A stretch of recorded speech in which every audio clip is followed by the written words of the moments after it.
साल था 1945। आजादी से सिर्फ 2 साल पहले जे.आर.डी. टाटा ने Tata engineering and locomotive company की नींव रखी, जिसे हम टेल्को के नाम से जानते हैं। साल 2003 में टेल्को का नाम टाटा मोटर्स कर दिया गया। जैसा कि नाम से ही पता चलता है कि कंपनी ट्रेन के इंजन बनाने के लिए स्टार्ट की गई थी। हालांकि सेकंड वर्ल्ड वॉर में कंपनी ने कुछ टैंक्स भी बनाए और 1948 में यूनाइटेड किंगडम की मार्शल सन्स कंपनी के साथ मिलकर स्टीम रोड रोलर बनाने से लेकर पैसेंजर कमर्शियल या फिर डिफेंस व्हीकल्स बनाने तक कंपनी की जर्नी बहुत अप्स एंड डाउन वाली रही है। बंदी के कगार तक पहुंची टाटा मोटर्स बाउंस बैक करके आखिर कैसे आज मार्केट लीडर है। आज की इस वीडियो में हम टाटा मोटर्स के इतिहास व उसकी कामयाबी के इसी सफर के बारे में बताने वाले हैं। दोस्तों, ये कंपनी स्टार्ट होने के बाद से शुरुआत के 9 साल तक अलग अलग तरह की चीजें बनाती रही, लेकिन 1954 में टाटा ने कॉमर्शियल व्हीकल के मार्केट में उतरने का मन बनाया। अब क्योंकि टाटा के पास किसी भी तरह के व्हीकल्स बनाने का कोई एक्सपीरियंस नहीं था, इस वजह से उन्होंने जर्मन कंपनी डाइमलर बेंज के साथ हाथ मिलाया, जो इस फील्ड में काफी लंबे समय से अपने पैर जमाई हुई थी। डाइमलर बेंज के साथ मिलकर टाटा ने अपना पहला कमर्शियल ट्रक TMB 312 का निर्माण किया और अगले 15 सालों तक साथ मिलकर कमर्शियल व्हीकल सेगमेंट को लीड करती रही।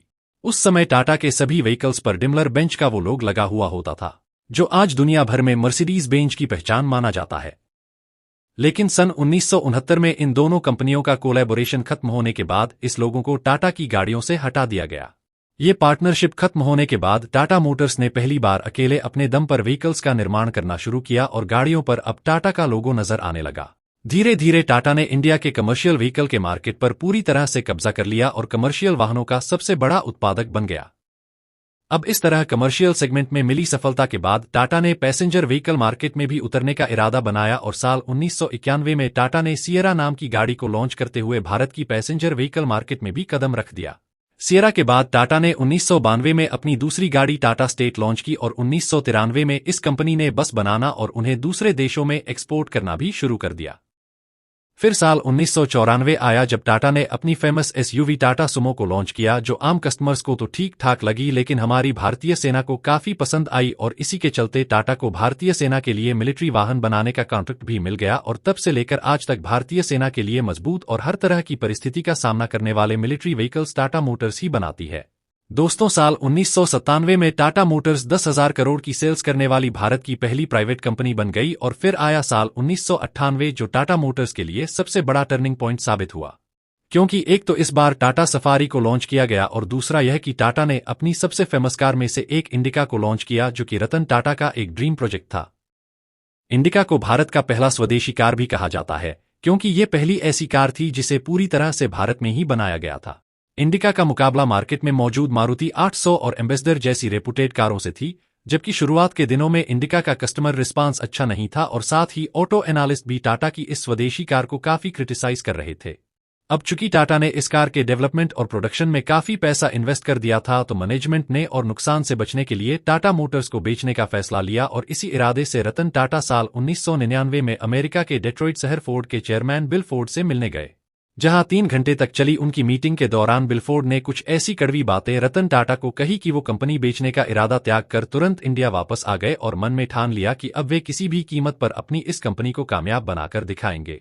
दरअसल फोर्ड ने कहा था कि अगर उन्हें कार बिजनेस के बारे में कुछ पता ही नहीं है तो उन्हें यह बिजनेस शुरू ही नहीं करना चाहिए था, और वे इस कंपनी को खरीदकर टाटा के ऊपर एक एहसान कर रहे हैं। वापस आकर रतन टाटा ने अपना सारा ध्यान टाटा मोटर्स पर लगा दिया और इंडिका की सारी कमियों को दूर करने के बाद फिर से लॉन्च किया गया और इस बार इंडिका शानदार माइलेज, शक्तिशाली इंजन और जबरदस्त मार्केटिंग स्ट्रेटेजी से इंडियन ऑटोमोबाइल इंडस्ट्री के इतिहास में सबसे ज्यादा बिकने वाली कारों में से एक बन गई। इसके साथ ही रतन टाटा ने बिल फोर्ड से अपने उस अपमान का बदला भी अपने ही अंदाज में लिया।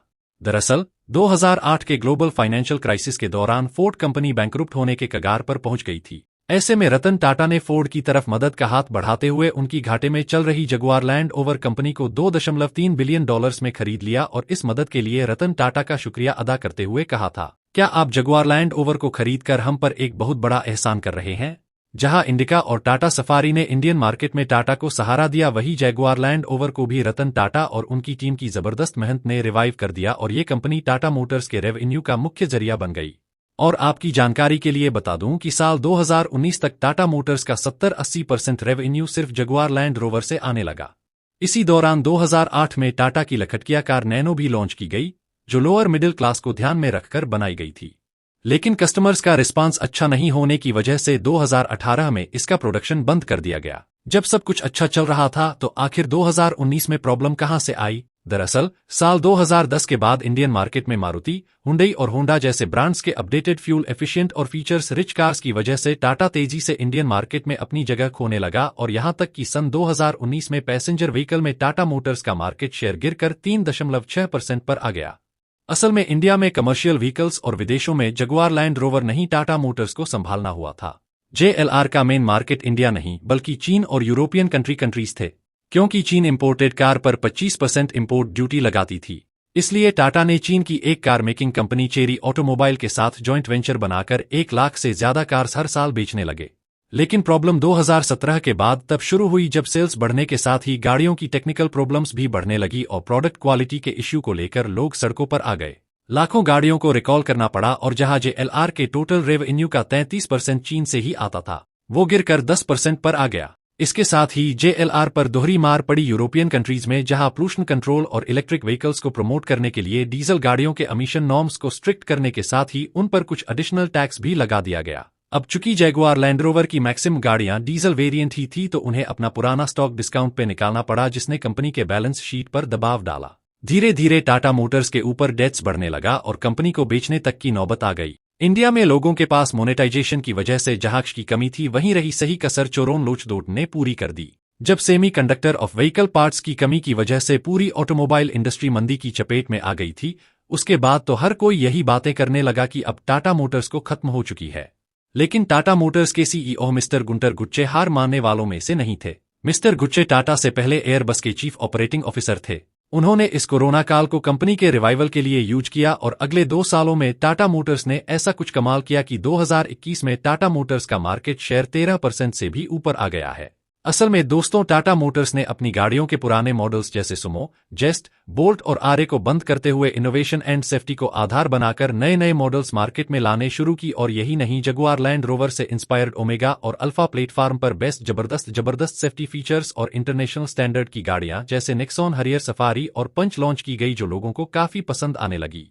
आफ्टर सेल्स ऑफ सर्विस में भी टाटा से लोगों को बहुत शिकायतें थी, जिस पर कंपनी ने काम किया और अब काफी इंप्रूवमेंट देखा जा सकता है। ईस्टर्न अराउंड के पीछे की मुख्य वजह है प्रोएक्टिव अप्रोच। अब इलेक्ट्रिक व्हीकल्स की ही अगर हम बात करें तो मारुति सुजुकी के चेयरमैन RC भार्गव का कहना है कि मारुति साल 2025 के पहले इलेक्ट्रिक व्हीकल्स नहीं लाएगी और बाकी ऑटोमोबाइल कंपनियां भी चार्जिंग इंफ्रास्ट्रक्चर और इलेक्ट्रिक व्हीकल्स के परफॉर्मेंस को लेकर कॉन्फिडेंट नहीं है और इसी वजह से कोई बड़ा इन्वेस्टमेंट नहीं कर रही है।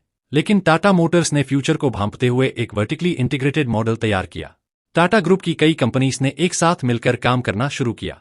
टाटा पावर्स, टाटा केमिकल्स और टाटा केमिकल ने इलेक्ट्रिक व्हीकल्स के अलग अलग डिपार्टमेंट को संभाल लिया। टाटा पावर्स ने चार्जिंग स्टेशन बनाना शुरू किया और आज की डेट में 1000 से भी ज्यादा EV चार्जिंग पॉइंट्स को इंस्टॉल कर चुके हैं।